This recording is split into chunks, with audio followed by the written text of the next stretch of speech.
joint address. Millions of Americans watched your joint address earlier this week where you warned that there could be a little disturbance that Americans could feel as a function of these taxes, these tariffs. How much disturbance are you willing to accept in the near term as a function of that? And to set expectations, how long should Americans expect things to cost a bit more? Well, so far, Peter, there hasn't been very much because these numbers are coming out. We're here for just a little over 4 weeks. And these are fantastic numbers. I was watching some of the reports this morning. They were surprised. There could be some disturbance, a little bit of a disturbance. I solved a little bit of that because I have respect for our auto companies, and I gave them a little bit of a 1-month reprieve because it was unfair, although I'm sure they'll take advantage of it. I see they're driving a lot of cars into the U.S. to try and avoid the tariffs, and taking advantage of it a little bit. But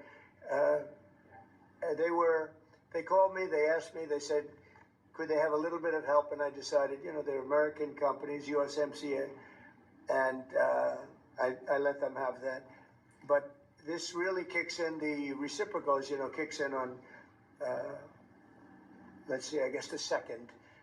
And I wanted it to be the 1st so badly. Just didn't want to be on April Fool's Day.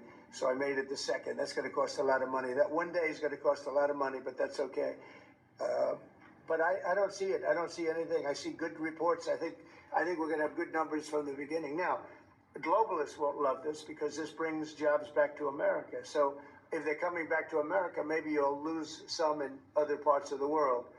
But the other parts of the world have done very well, and they'll continue to do very well. But I think the United States is going to be doing record business. We'll bring a lot of those 90,000 factories that have been lost over the last number of years. It's been, it's hard to believe. 90,000, think of what 90,000 is. 90,000 plants and factories are gone. We're going to bring back many of those plants and factories.